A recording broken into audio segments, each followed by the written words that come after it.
Днес тук на гости сме поканили многоуважаваните калкулатор, който между другото се подстрига, химикалка и редуциращият представител на нашето предаване, който редактира и оформя всички казуси и кадри, многоуважаваната линейка с калкулатор.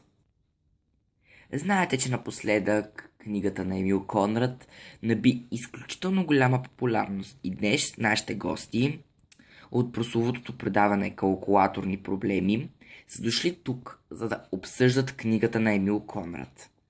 Нека изслушаме тезите на нашите участници и ще видим коя се ускорява най-добре и коя е най-вярна. Според зрителите, в края на предаването ще представим и обаждаща се част. Номера може да видите някъде тук. И тази обаждаща се част, вие ще се обаждате и ще давате мнения дали наистина сте одобрили тезите на нашите участници. Първи е калкулатора с неговото мнение за книгата на Емил Конрад.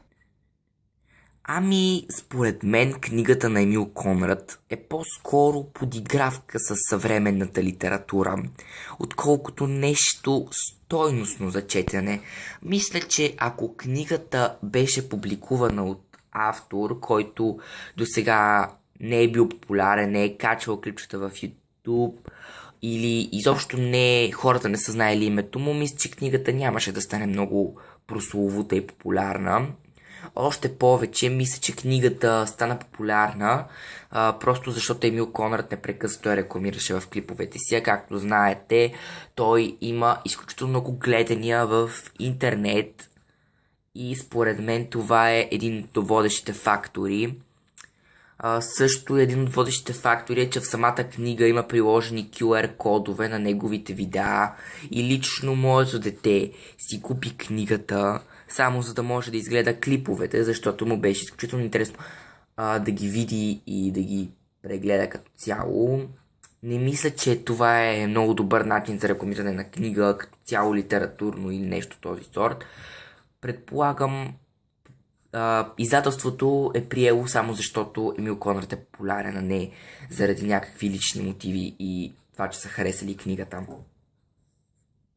Химикалки, сега нека изслушаме твоята теза. Благодаря, че ми дадохте шанс.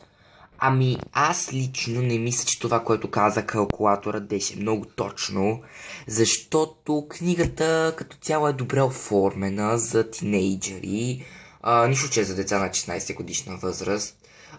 Добре оформена е и не мисля, че това, което каза калкулатора, беше на 100% вярно.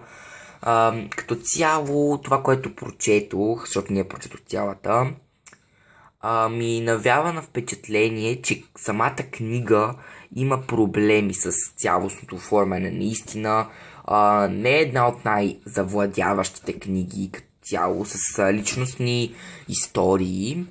По-скоро мисля, че книгата е някакси еднотипна. Клиповете са добри и все пак това е призванието на Емил Конрад. И не мисля, че един човек от едно призвание, т.е. да прави клипове, трябва веднага да отива на друго призвание, да пише книга. Според мен това не е много правилно и аз винаги ще застана на моето мнение. Да, наистина калкулатора не беше прав на 100% за книгата на Емил Конрад, но пък до някъде изпъкна някои много важни неща. Книгата не е една от най-скъпите наистина. Тя струва само 9,99, което е добра цена за една книга. Обаче аз лично не смятам, че тя е една от най-добрите книги, които някога съм чела. Елки, ти какво мислиш, бе? Елколинийка по-точно. Като цяло и двамата изтъкнахте някои много важни подробности относно книгата на Емил Конрад. Бяхте наистина много прави за нейното оформяне, за нейните елементи, но като цяло мисля, че и двамата сбъркахте. Действително в книгата има много интересни елементи, Просто не смятам, че това са някакви свръх запомнящи се и важни елементи. Като цяло книгата наистина не представя някаква много личностна история, която е запомняща се или да. По-скоро книгата стана популярна заради автора си.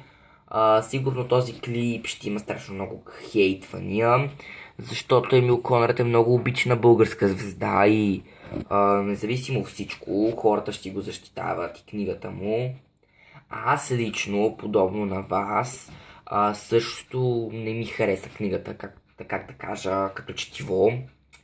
Все пак в нея първо не са показани напълно 100% истините. Второ, според мен темата не е точната.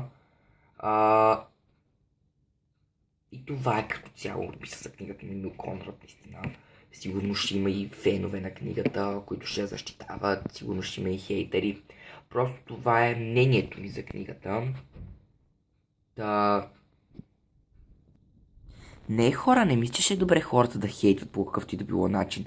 Все пак ние изразихме мнението си и това, че на нас не ни харесва книгата, не означава, че няма хора, на които не им допада. Смисъл, мисля, че на много хора им допада книгата. Нека извикаме някой в студиото, на който книгата му допада. Може би някой от екипа да му допада книгата.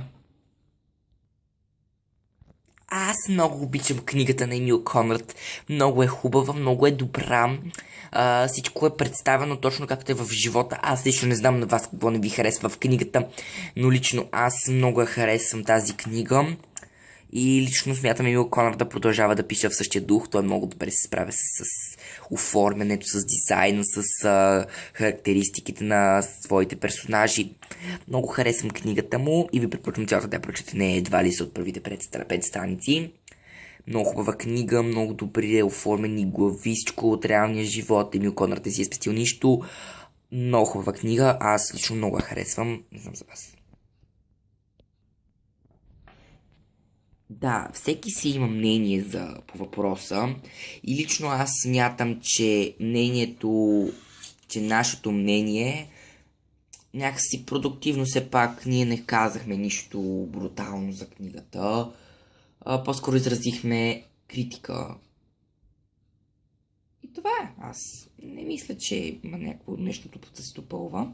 Някой от вас има ли да допълва нещо или да каже нещо в защита на тезата си? Ами виж, аз лично смятам, че наистина трябва да се подкрепи по някакъв начин, но като цяло не мисля, че имам някакви мнения по въпроса допълнителни. Мога да кажа само, че книгата по-скоро аз съм възрастна химикалка. По-скоро тя може да се харесва на всички тинейджери, но аз лично не я харесвам. Това е моето мнение, аз нищо лошо не съм казвала за никой. Ами като цяло аз съм на същото мнение, че не бива хората да оплюват така. Дори и ние. Просто ние харесваме, ние не сме казали нищо лошо за нея и така.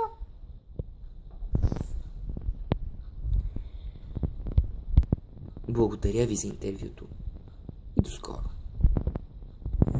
Dun dun dun dun dun dun dun dun dun dun dun dun.